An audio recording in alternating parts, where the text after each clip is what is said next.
Écoutez, mes chers collègues, il y a une mobilisation forte des avocats, magistrats, greffiers contre la réforme du système judiciaire français.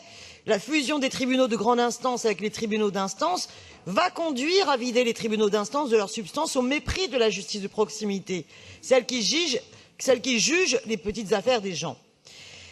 Les actuels tribunaux d'instance seront remplacés par des chambres détachées, sans existence juridique autonome. Les magistrats qui y seront affectés seront nommés par décret, juge ou vice-président au tribunal de grande instance du ressort de cette chambre détachée.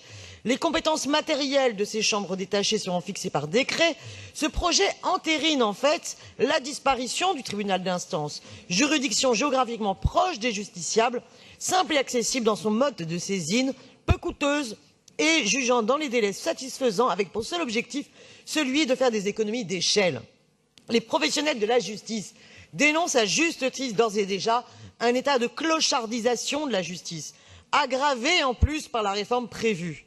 Alors, je vous le dis, la pression en faveur, en plus, des démarches numériques, au vu de la réalité de la fracture numérique, ne va pas permettre de maintenir une justice accessible aux justiciables et va conduire à une justice déshumanisée. Vous ajoutez à cela le fait que le gouvernement veut donner la possibilité aux organismes de la CAF de rendre des décisions de justice concernant par exemple les pensions alimentaires, notamment, que la justice ne sera donc pas rendue par un magistrat professionnel au profit d'organismes qui sont des instances de recouvrement des pensions alimentaires et ne représentent donc nullement les garanties d'impartialité attendues en cette matière sensible.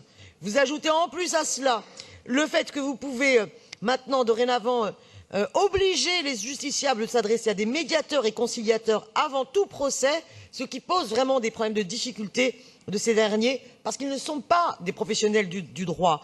Vous allez voir un développement d'entreprises privées de médiation. Pour toutes ces raisons et bien d'autres, à travers ce vœu, je demande que le Conseil de Paris s'exprime fortement en faveur du maintien des tribunaux d'instance avec l'ensemble de leurs prérogatives dans chaque arrondissement. Je vous remercie.